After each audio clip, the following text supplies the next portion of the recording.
it's been it's a silence that's speaking very loudly. Yeah. I think it's quite right. I think so many people are getting agitated that although they realise the royal family, particularly King Charles, wanted to be dignified and not get into a row, tit-for-tat row, they had to do something. And I think this is a very smart thing to do. I just hope that they change the locks so they can't sort of creep in without sort of, anybody noticing. But I think it is about time. Harry has said he doesn't like the UK. He's much happier in America. They said it wasn't very big, and the opera was shocked at how small and cramped it was. It's got 5 bedrooms. Also, they spent £2.5 million of the public money renovating it. It certainly did need a renovation, but they were doing that knowing that they were going to Scarpa quite soon after it was all finished.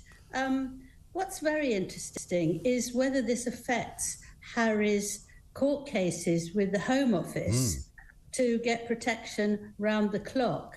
If they're no longer resident here, I don't know that they can get that at all. Yes. If they came for an event, they would actually obviously be protected, but they can't then say that. And if he's not a resident, if they're not resident here, then what does it mean about the green card, tax issues in America? Yeah. Will he become an American? Well, if he stays in America for too long, he will be subject to American tax, and he's got plenty of money that they would like to have. Thank you very much indeed. And isn't it interesting to see this lovely, beautiful home called Frogmore Cottage, which, if it's a cottage, I'm the king of Prussia. You know, it looks like a mansion to me. It's got 20-odd rooms, and, this is part of his terrible, terrible upbringing and his terrible life and his awful, awful existence, isn't it? Well, you see, it doesn't have 16 bathrooms, and that's the disadvantage that it has over what they've got in the United States. They're much happier with home with 16 bathrooms. Yes, absolutely. But I think that it shows that the home has been offered to Prince William, which at the moment I believe he's denied. But I think it's a very good idea. Most adults, when their children marry and have children of their own, they downsize. So this has got 5 bedrooms, but he could live in there, and he would be safe because he is still in royal territory, and it's a safe place to be. He's not being sent away altogether. You told me, sorry, you said William. You mean Andrew, right? Sorry. Yeah, you meant Andrew.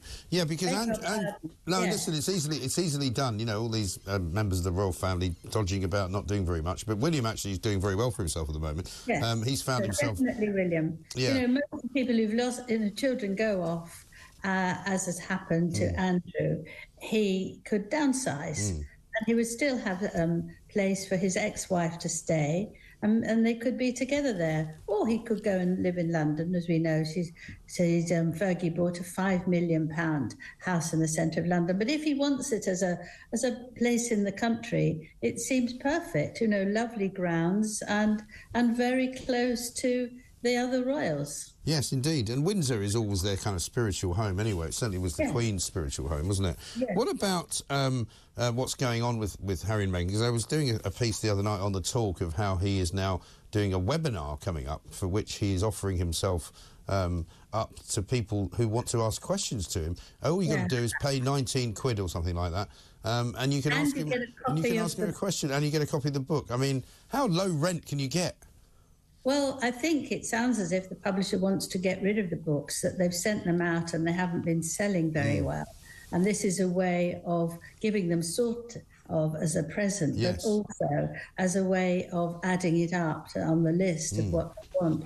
But it's with another expert on mental health, and he's going to be pouring out the same things that we've heard so many times, opera, Netflix, you know.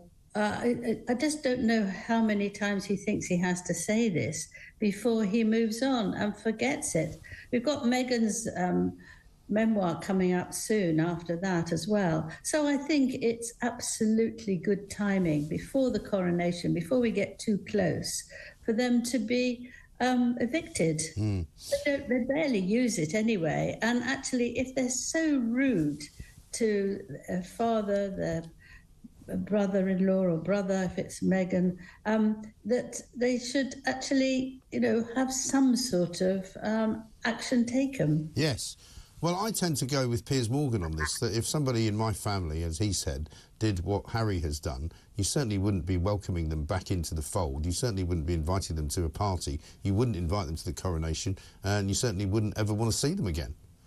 Yes, but, he might be a king, but he's also a loving father, and he still loves his son. He can't actually tell people don't love them anymore. And he wants to sort of smooth things over. But I think they come to the end where they realise it's impossible. Harry is still saying that unless he gets an apology, he won't come. I mean, well, fine. Well, that's great. And just don't give him one, and then he won't turn up. Exactly. But I think that he's pushed it too far and been too intrusive on privacy.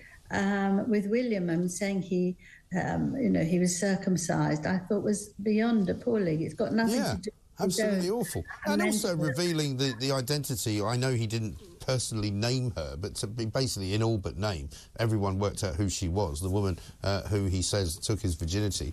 And she was very gracious about it. But in the end, she had to say, look, I have to talk about it because he's basically outed me.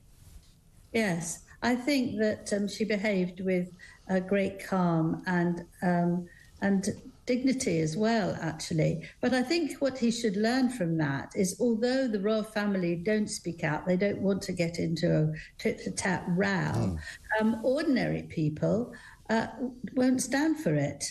And they will come back with their truth. Harry's always talking about my truth, and Meghan's always talking about her truth, but now it's an advantage for anybody who wants to hear attacks, that they give back their truth. Exactly right. And also, nice to see Meghan doing what she does best back in the Sun this morning. Apparently she's done a promotional video for something called Clever Blends, which is, according to them, a wellness coffee. So just want to know that. It's a coffee that she actually invested money in 2020. And some people have said, this is left over from 2020. It's not done recently. It's done 2 years ago. And if that's the case, they just want to use it to bring her in the spotlight without her actually having to do anything. I think I need to do a bit of digging on that one. I'm not quite sure. Yes. Well, perhaps you can buy some wellness coffee and see if it's any good. Okay, I promise I'll do that. And then give us a taste test the next time we talk to you. If I'm still alive, I'll come back and tell you what it was like.